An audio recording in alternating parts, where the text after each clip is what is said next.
She's a great person. Hello and welcome to Fresh Perspectives. My name is Gail, and my guest today is a lady who is a breast cancer survivor, and she has written a book of poetry about her cancer journey. The title is Dancing with Breast Cancer, and her name is Janay Cosner. Thank you for appearing on Fresh Perspectives today, Janay.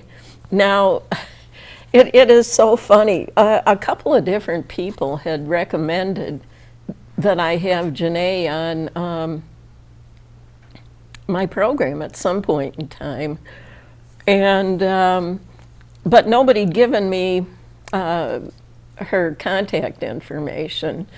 But one day, recently, the most recent book sale, used book sale at the Mayville Library, just happened to have this copy of her book of poetry in it. And so, of course, I bought it. And, you know, it's a funny thing, Janay. When I first noticed the book, I thought I was seeing somebody's hand with a pink medical glove on it. Until I took a really good look and realized it looks like a person inside of. Yes, I designed the cover so it looks like any woman at any age, any color, and then the black is the cancer, and she is rising up out of the cancer. She is a survivor. Right. Okay. Do you want to say something about the quotes on the back of the book? Oh, so I really became a poet after I ended my career as a teacher. And as a teacher, I wrote writing books, how to teach students how to write. And then when I retired, I went to Chautauqua Institution and took many poetry classes. So the quotes on the back are from famous poets who were my instructors in my class. And I'm very honored that they wrote such wonderful things about the book.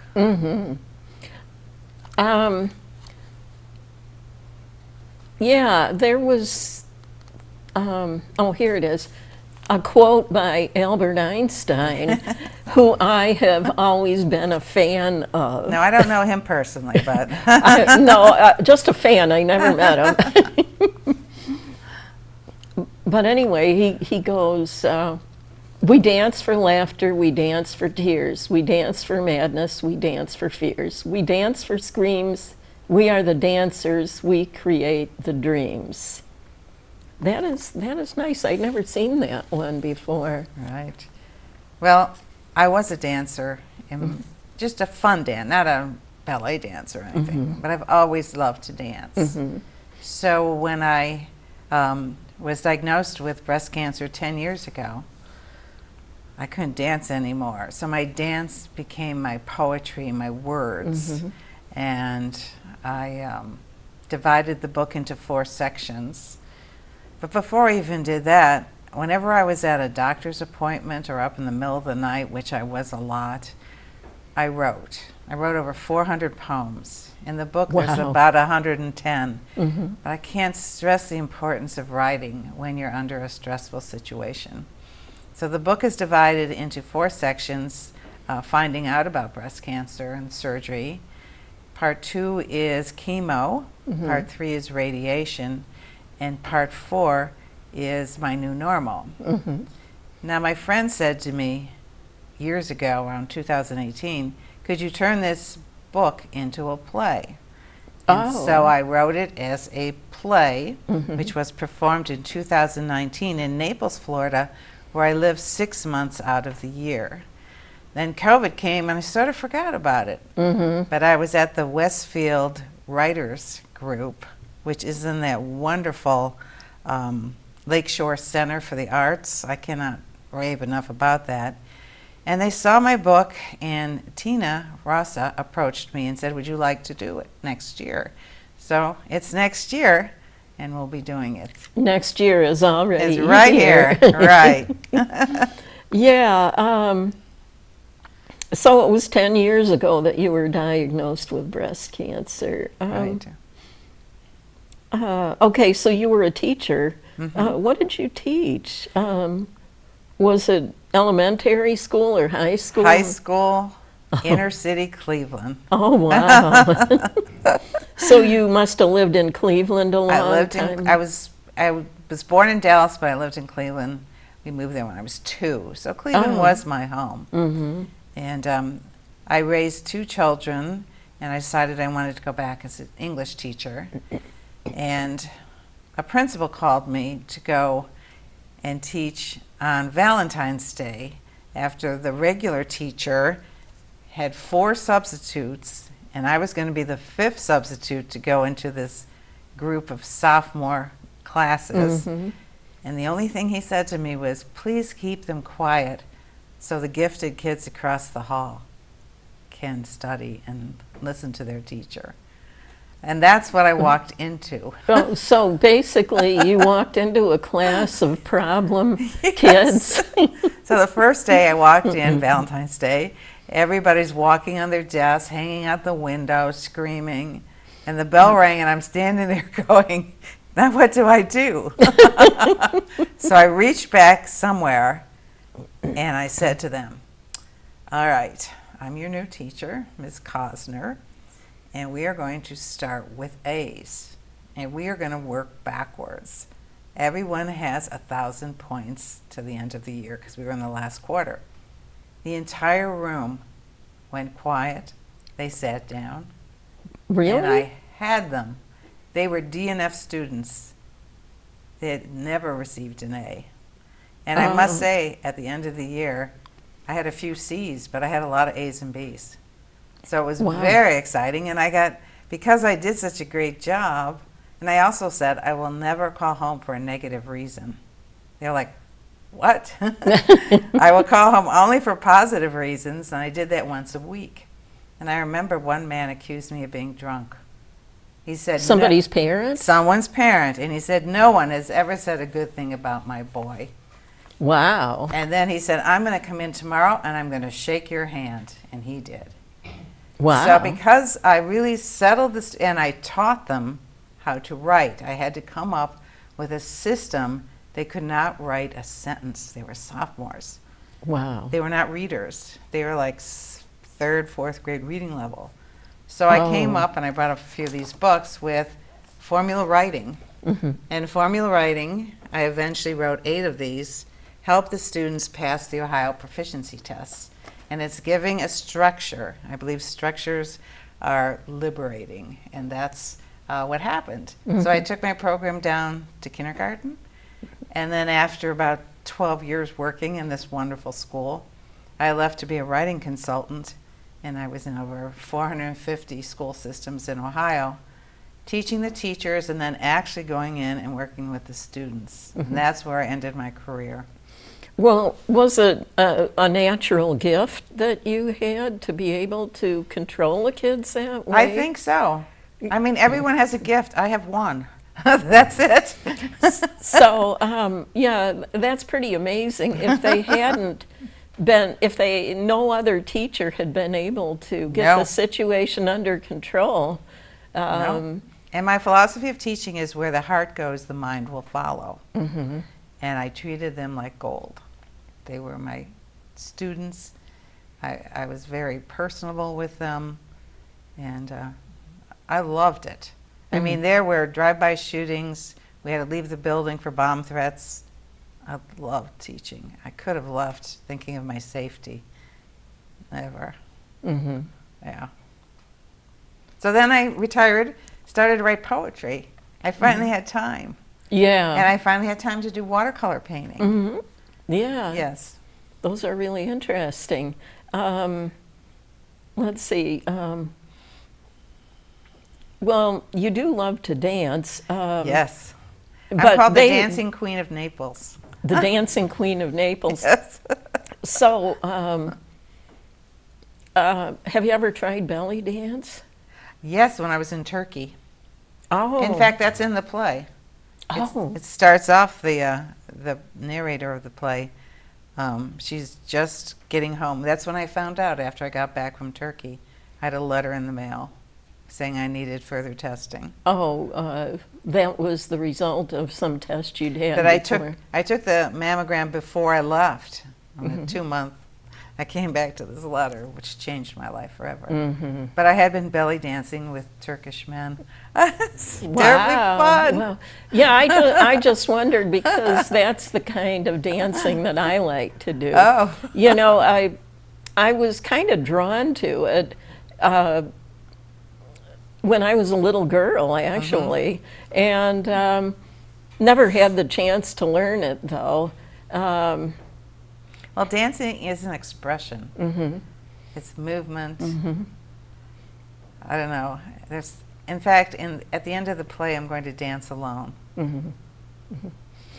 Well, what was the reason you couldn't dance after you found out you had breast cancer? Well, you go into a lot of treatments. You're constantly getting MRIs, tests. Surgeries is very quick. They don't mess around.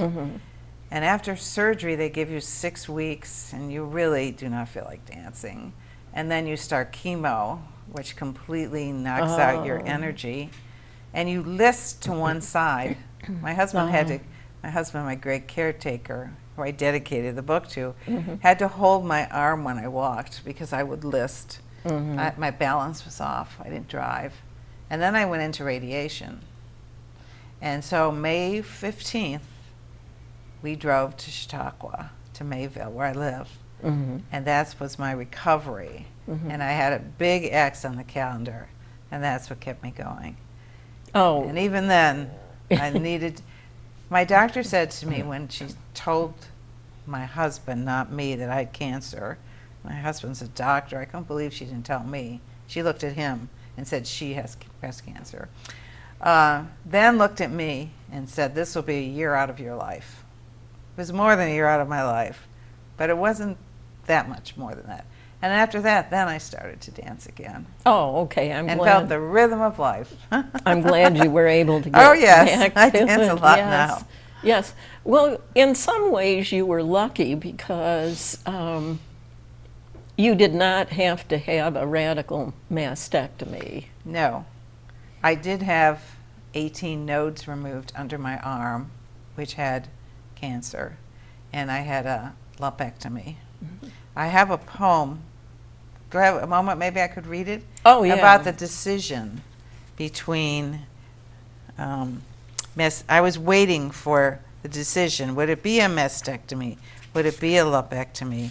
And so this was written before, and it's called Dear Girls.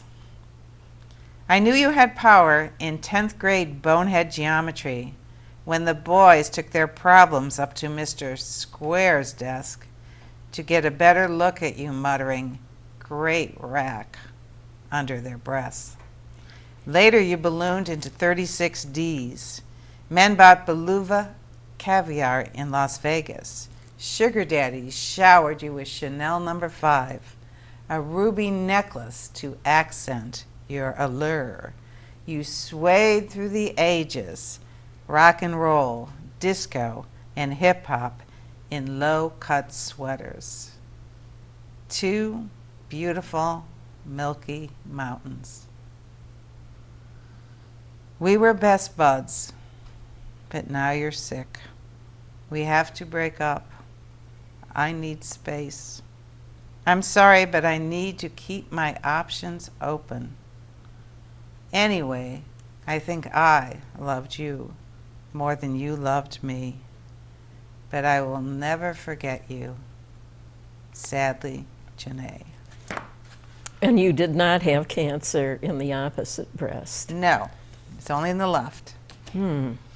But I did have to have a port put in after a nurse really screwed up putting a chemo wire here.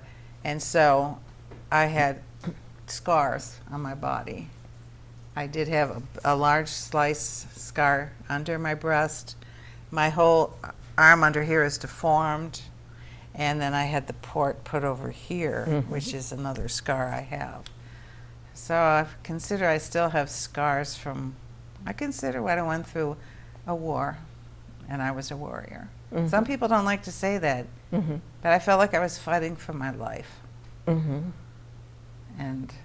chemo was the worst, I would say. Yeah, I can just imagine. And I was bald, completely bald. Oh yeah.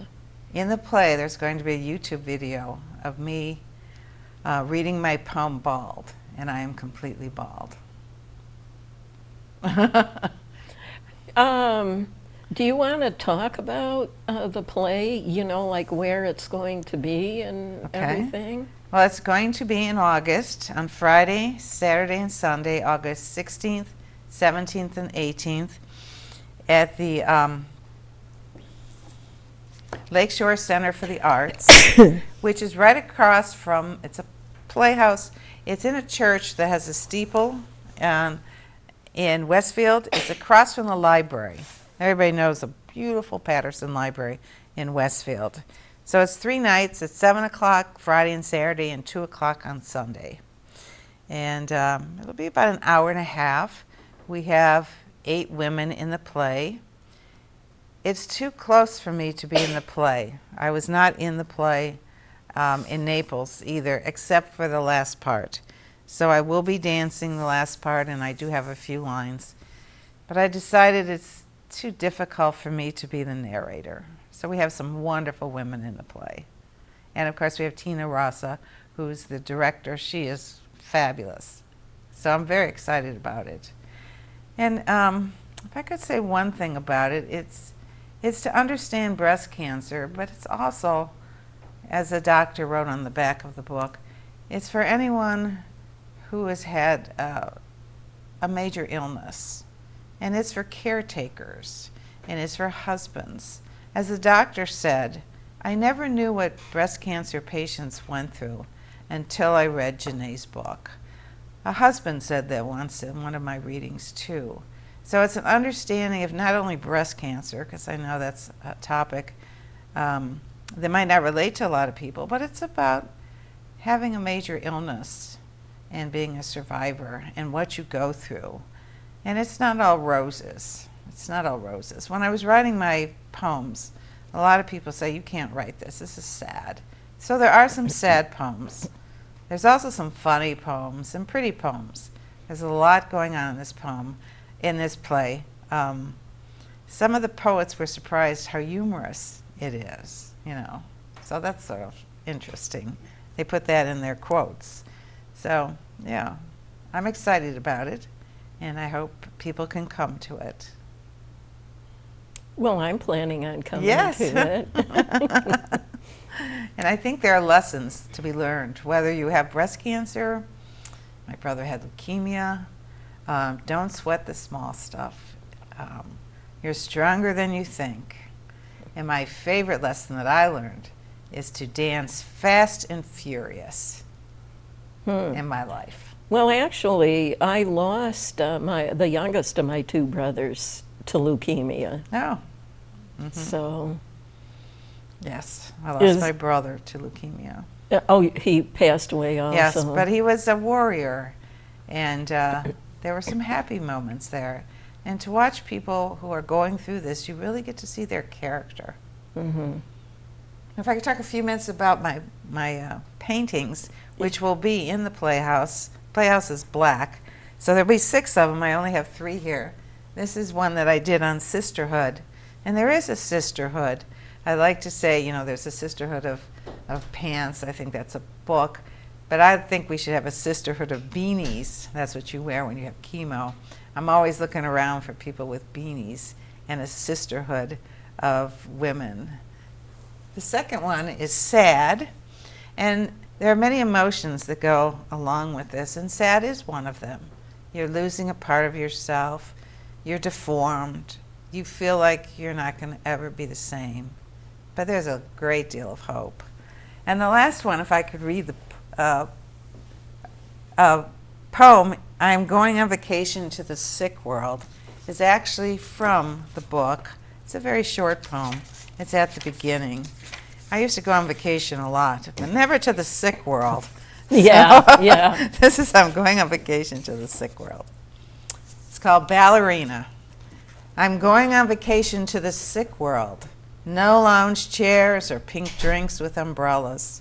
No pulsating Caribbean drums. No perfect white beaches. Just gray doctor's offices full of health magazines and steel chairs. My days full of biopsies, x-rays, PET scans, thumping MRIs, pink, yellow, green pills. I bond with patients. What are you in for? What stage? How many treatments to go? You look great. No longer the daring bikini-clad blonde. I am terrified, twirling off balance on tiptoes. I want to go home. Ballerina.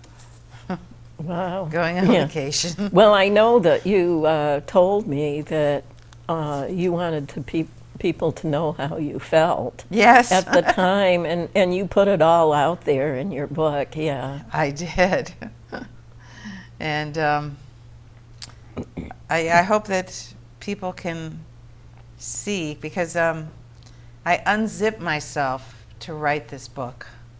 I cried. I had wonderful moments. I lived in a condo, and I listened to a lady play the piano who was on the 3rd floor. And I remember tentatively getting up and dancing. And it's to her piano to her piano music, which wasn't very fast. And I wrote it in the book how I was out of breath and glorious. And that's so true. So this is for people who've had breast cancer, who are caretakers, who are doctors, who are husbands. And again, it's for anybody who's had any kind of major surgery or illness. And there's a lot of them out there, those illnesses. Yes. We live in Naples, and everyone we know has something over the age of 75. Everybody over the age of 75 has some illness on our street, with our friends. Yes. So it's not that you have the illness, it's how you deal with it. How you deal with it. And I can't say enough about writing, having a diary, or just putting down your thoughts, angry thoughts, sad thoughts, happy thoughts. Writing is a wonderful tool, and it really saved me, because I was up a lot. In the book, I talk about how I hear the radiation rat scratching under my bed at night. Ew. And the chemo cat hanging on my drapes. I mean, I was pretty much into my imagination. Yeah, I guess so. I guess so. Yeah, so I remember the long nights. There's a lot of worry. There's a lot of worry. Yeah. So you did have trouble sleeping sometimes. Oh, yes. Yes, and I would get up and write. Yes. Well, you've wound up with some side effects from the chemotherapy. Very much so. Right. This here, I don't know if you can see it, I became diabetic after chemo. And so I take insulin shots now. It's progressed. I also have neuropathy in my feet sometimes, and my hands. That's pretty much it. But that's enough. Being a diabetic, you really, it's an everyday event. Yeah. And, as I used to say, when I was younger, I used to weigh myself, and if I gained a pound or two, I was like, oh no. But now, it's not weight. It's, I look at my monitor. Did I go up in sugar? Oh no, I didn't do as well as I should have. Or, oh yes, I did really well. Right now it's 6.9, my A1C, which is really good. But I'm taking a lot of medicine to be 6.9. And I'm very careful about going to the doctor. And that's what I find also, is a lot of people who have diabetes or other things, they don't go to the doctor. My doctor said I will live a long time because I'm one of his only patients who goes to see him every 3 months. Oh, really? Right. People neglect. They don't want to hear about it.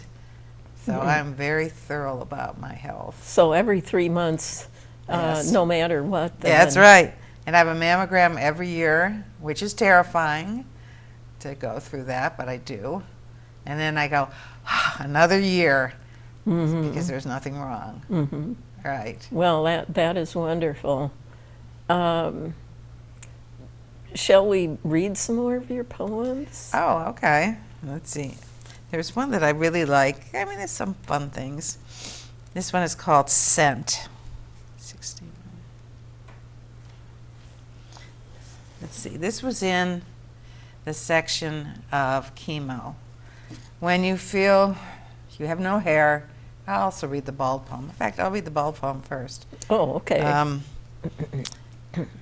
You feel like, you're just not where you want to be in life. You're used to looking good, and you don't even have the energy to put on makeup. This is called Bald. I look in the mirror, see a stranger. I'm a silent Buddhist monk screaming, a shiny marble head hiding in the revival section of the art museum. A sobbing Gerber baby, a piece of popcorn waiting to be popped, a soft-boiled egg, a Genoa jellyfish, a billiard ball bumping off dark corners, an angel on the ceiling of the Sistine Chapel. Baldness takes away anonymity, says I have cancer, makes me vulnerable, raw, and exposed. And what's so interesting about being bald is you think that everybody's looking at you, but really everyone is trying to avoid you. Yeah, I can imagine that's probably because if you're staring at somebody, especially a woman who is bald, you're going to figure that she probably has cancer and has had chemotherapy treatments, so you don't want to be seen so you're staring. You're really ignored, and that's why I keep thinking we need chemo beanie baby women, a cult of us, our sisterhood, because I didn't see many, and I did try to camouflage myself. I had a long blonde wig, and I wore a different turban to match my outfit every day. And the second reading I had was at Chautauqua Institution, and I was reading that poem, Bald. It was the last poem, and I went like this, and I took off my wig and my hat. And at that moment, it was outside, the sun shone on my head and illuminated me like an angel. People still talk about it today who saw this happen. It was just unbelievable. Was this at the amphitheater? This was on the porch of Alumni Hall. Oh, okay.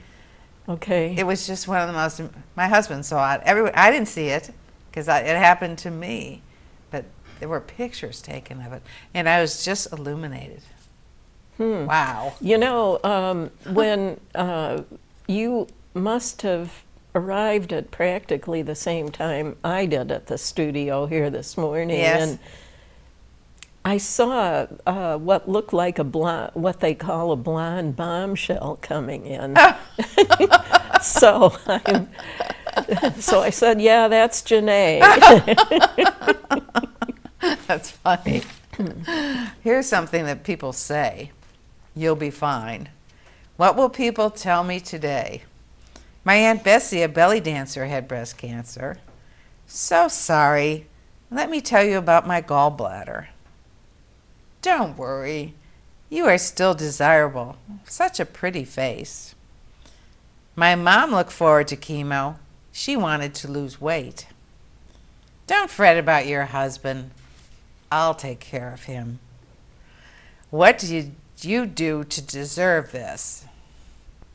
You don't look sick. You did want a break. Now everyone will take care of you. Have a good attitude. I have an attitude. That's that. But yeah, I took a lot of pills.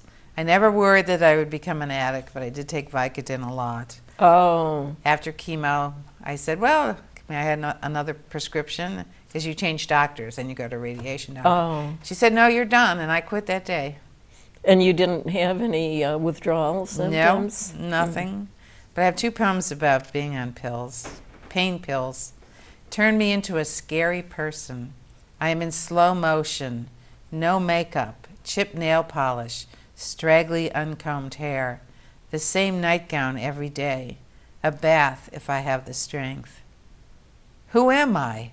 I used to wear makeup to the gym, used to flaunt Naples blue nail polish on my filed fingernails, used to comb coiffed hair into place, used to wear satiny nightclothes, used to relax in a mile-high bubble bath.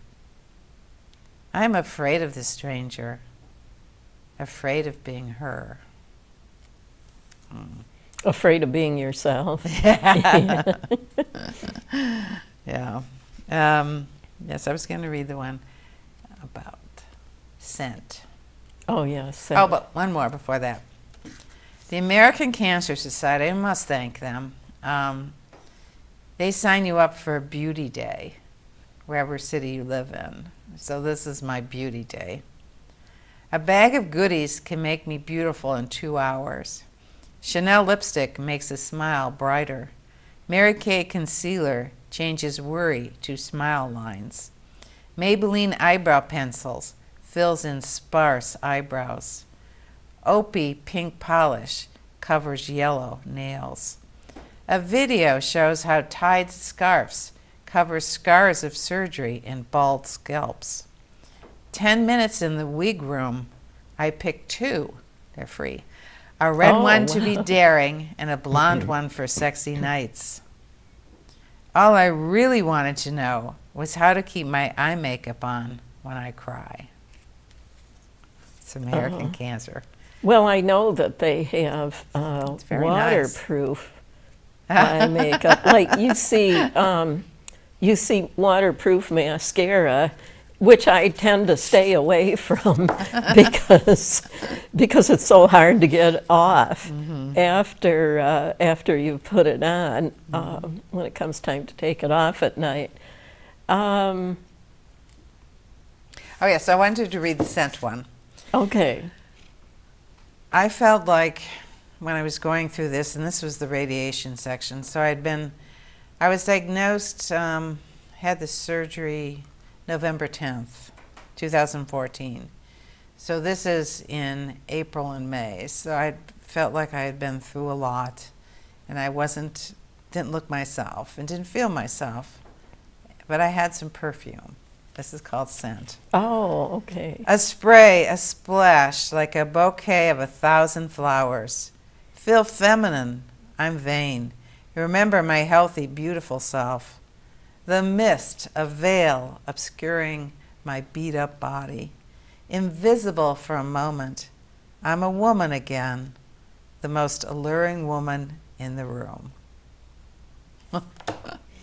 Now, you were mentioning some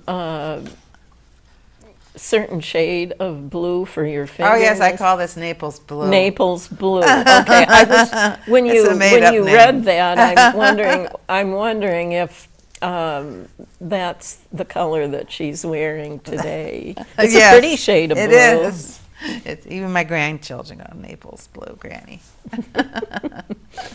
Do they wear it too? No, they're young. 7 and 4. Oh, I see. Too young for all of that stuff. Yeah. Right. Well, little kids are so cute that they don't need anything to make themselves look better, do they? Here's one. What will my grandboys think? Because when I had breast cancer, I didn't have my little girls yet, so I had my boys. I worried as I hadn't seen the boys since before chemo. On FaceTime, I wore big hats and colorful turbans. I'm bald. It's time to show them the real me. Will they run away screaming? Will they be frightened? What will I say to a 2-year-old and a 5-year-old boy? Should I say a ninja shaved my head? Or tell the truth? I say Granny is very sick, but she'll be fine. Mm-hmm. That was tough. Yeah, you seem like the type that would be. Yes. What is that bracelet that you're wearing on your right wrist? This is just a bracelet I got at Bemis Point a couple years ago. Really? Yes. Now that I'm back to what I used to be, this is the way I used to be. Very colorful. Mm-hmm. Very colorful. Mm-hmm. And it's important to me to say who I am through the way I dress. Yeah. The couple of times that I've met you in person, I see that you are always wearing a very colorful print clothing. So. Right, I think I'm optimistic, and the colors show that. Mm-hmm. Rather than a lot of people wear black, which I think is very pessimistic. But I don't even think I have a black dress in my, Really? Or black pants. No. Oh, I sometimes wear black, not all the time, but I think I look good in it. Oh, they say it does make you look thinner. Maybe I should try it. Yes, yes. Mm. Mm-hmm. So did you get any side effects from the radiation?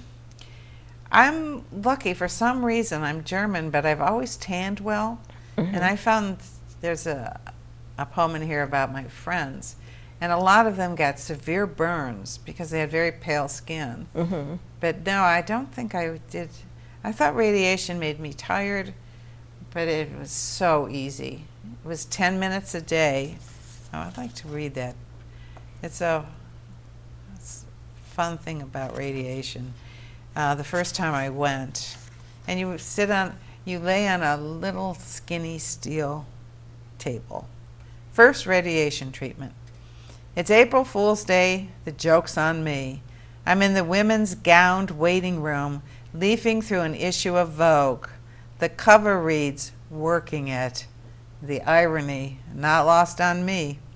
I slip into the magazine, become the long-haired beauty with pouty lips, feathers around my neck, dressed in a blue bohemian dress. It's cold.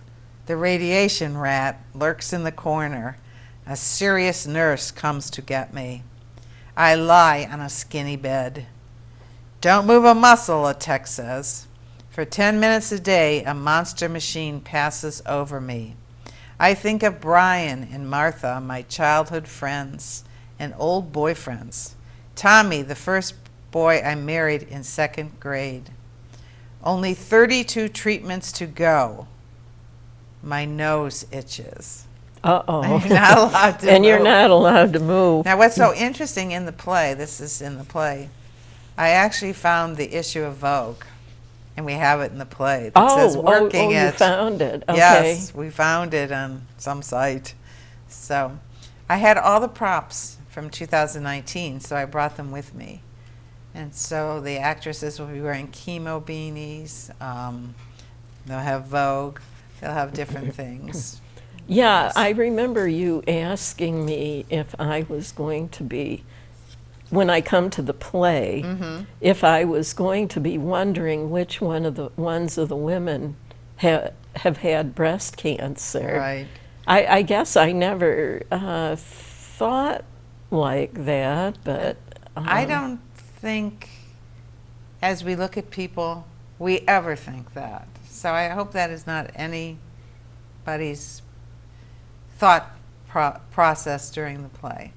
I mean, I do have a poem when I walked around Chautauqua, and I was wearing my garbs, sort of hiding in my baldness, what people would think of me there.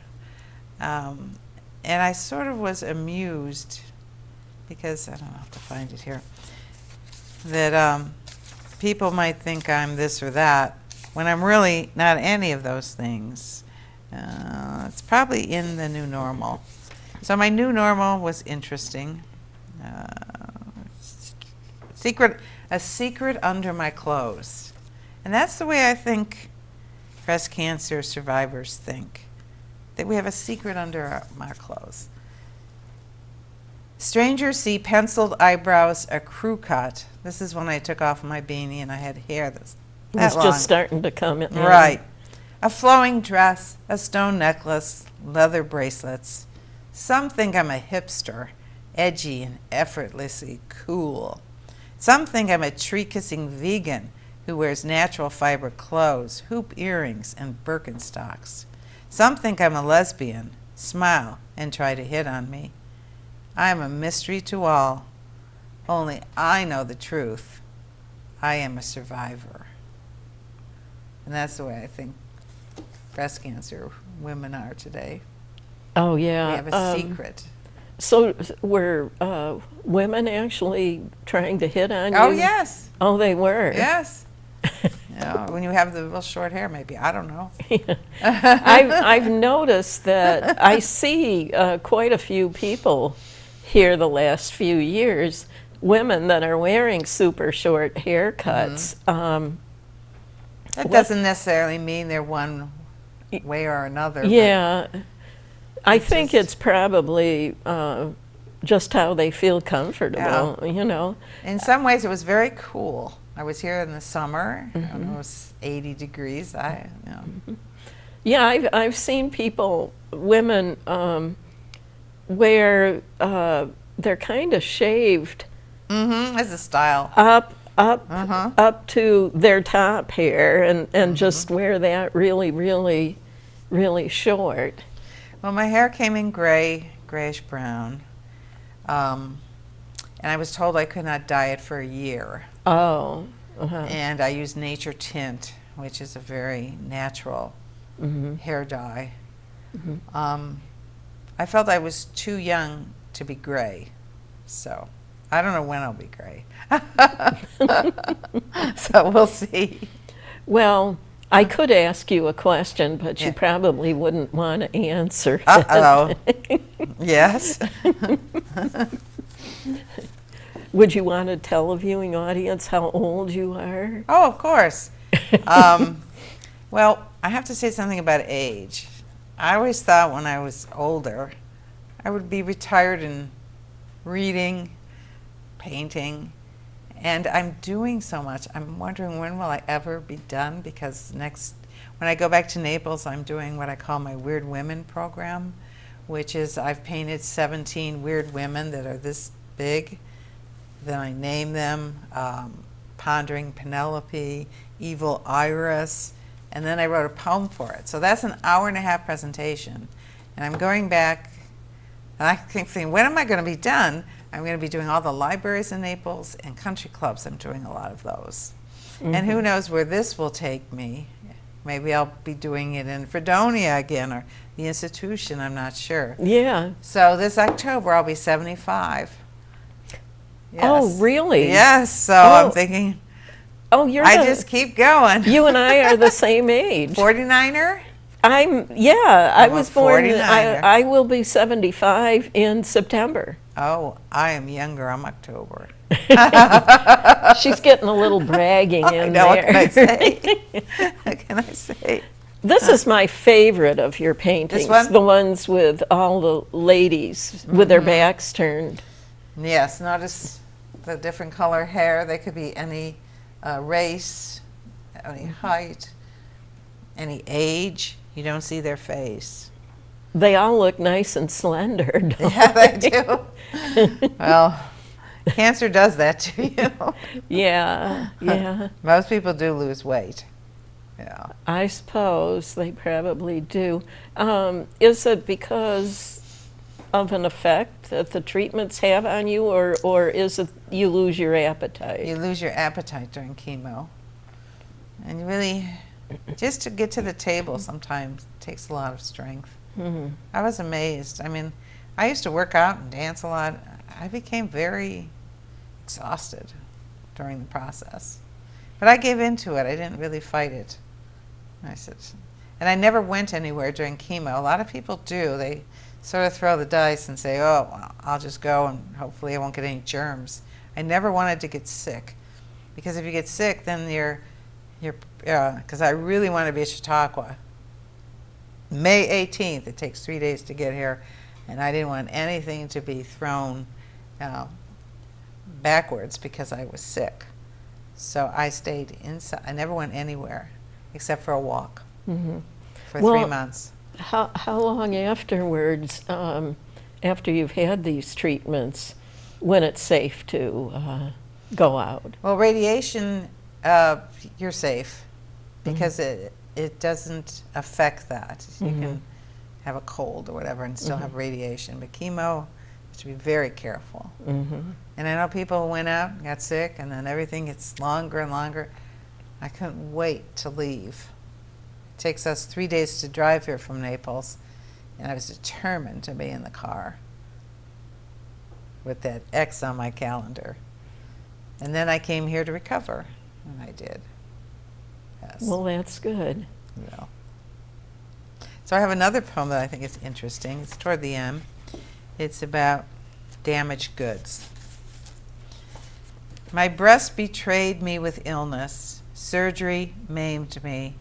A year after, I still can't look in the mirror. I want to remember myself as I was, curvaceous and full-bosomed. All my parts work, but I feel damaged. But in my mind today, I unzip myself like a sleeping bag, look in my inner mirror, reflect on my stuffing. My heart beats with love for family and friends. I feel thankful for a new philosophy. I get the big picture. I don't focus on the small stuff. I take an oath to never stop dancing. I step into my power, reclaim myself. Tonight, I'm going braless.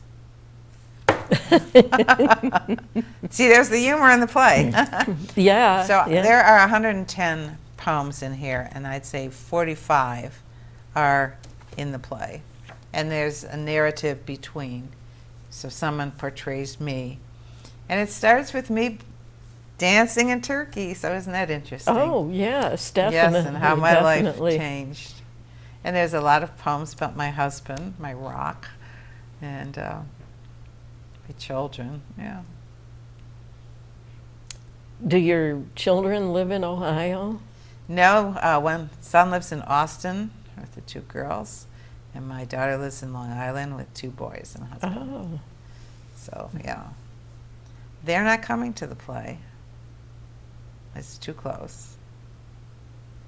I understand that. Too close to your illness, you To mean? reality for them. Oh. When they read the book, they were very surprised because I didn't tell them a whole lot about the way I was feeling. As a parent, you know, I'd wear my turban, talk to them on the phone. They knew occasionally I was going through a rough time, but this was really an eye-opener for them. Oh, yeah, I think it's an eye-opener for anybody who reads it. Yes. At least if they've never had breast cancer anyways. Joe Murray, who's quite a famous poet, she lives in Buffalo, wrote, "She's a savvy, sexy lady doing a defiant dance, a dance many women will recognize, a dance that will be eye-opening for everyone else." So this is my journey. And here I am today telling it. Yes. So there's a lot of hope. And if I can help people and... did they say anything to you about nutrition? Yes, I had a nutritionist after. And eating well, they sometimes say if you eat, and I've read this after the fact, if you eat too much sugar or if you drink too many drinks, you're more prone to have breast cancer. You know, you're more prone to these kinds of things. So, of course, nutrition is important your whole life. That's what I would say to anybody. And I, well, being diabetic, I have to be very good. Oh, of course, So of course. or this will buzz. Nobody had given you any indication before your treatment started that you could become diabetic? No. Nobody. It was sort of unheard of. Here I was 66, and I'm diabetic 1, which they finally figured out a few years ago, which is really strange. So I'm very strange.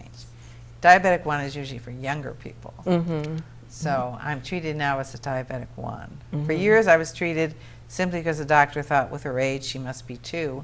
My husband, who is a doctor, insisted that I have a test 2 years ago which showed I was 1 because I kept getting such screwy numbers. Yeah. Yeah. So I guess another take back to all this is, when you're not sure of what's happening to you, you have to talk to people, get a couple different referrals, hear what different doctors have to say. This area, we even go to Cleveland Clinic from here.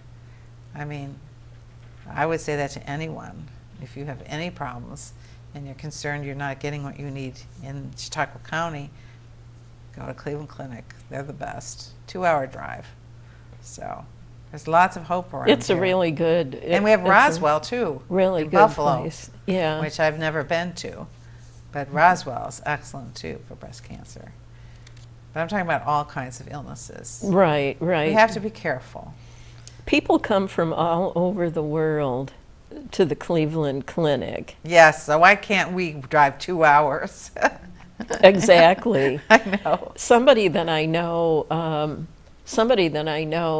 who grew up in that area in Ohio once told me that when she was a kid growing up, people from Saudi Arabia came, and she said that they would. They brought their rugs and They brought their whole families with them, and they reserved an entire floor in the clinic so that they and their families could stay there. Of course, I think from Saudi Arabia they can probably afford to reserve a whole floor in the hospital for them and their families. But I remember her telling me that. I was kind of surprised to hear that. Yes. So we have a lot of help around this area, even if we have to go to a different state. And they take people from Florida, because we're from Florida, in Ohio. So it doesn't matter where you're from, they'll take you. So the other thing is, I think, the question, what is a survivor and what is a warrior? A lot of people, and I've heard this, no, we don't want to have war or warrior associated with breast cancer. But I felt like I was in for the fight of my life, and I did everything right to make it better, but it was still very, very difficult. And we see warriors every day who are fighting different kinds of sicknesses. So this is just not for breast cancer.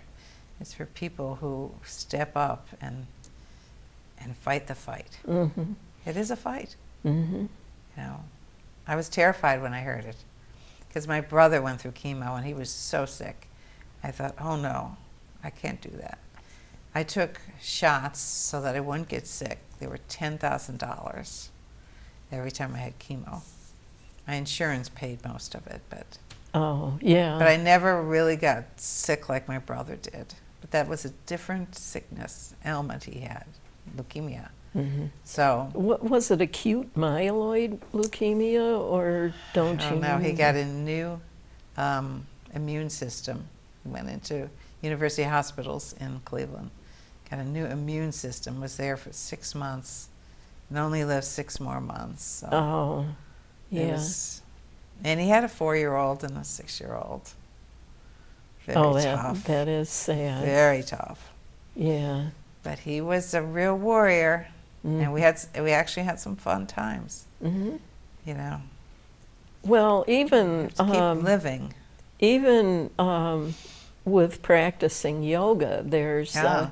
There's certain yoga exercises that are referred to variations of warrior poses. That's true. So. That's true. And you're a vegan, right? Mm-hmm. So that's also a natural way to eat well. Mm-hmm. So there's a lot of things people can do Oh, yeah. if they're willing to. That's the problem, isn't That's the it? problem. Please go to your doctor if you feel you have any kind of ailment. Yeah.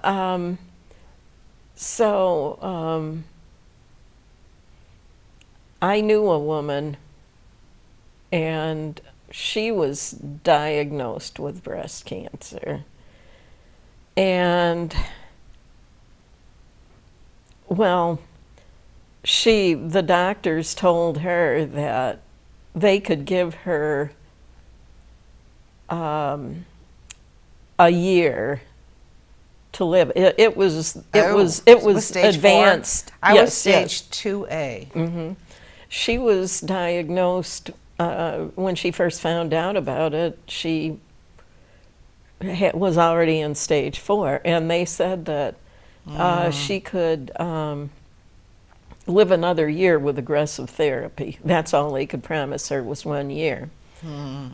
So she decided she wasn't going to put herself through that for just a year. And she went off to some herbalists.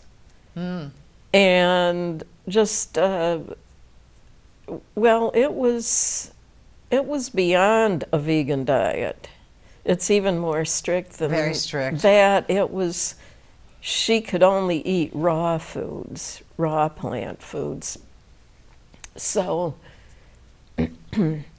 anyway, she outlived the medical profession's prognosis. She good for lived her. for 9 more years. Wow. Wow. So That's why I stress you should have a mammogram, because some people don't have a mammogram and then they have one and they're in stage 4.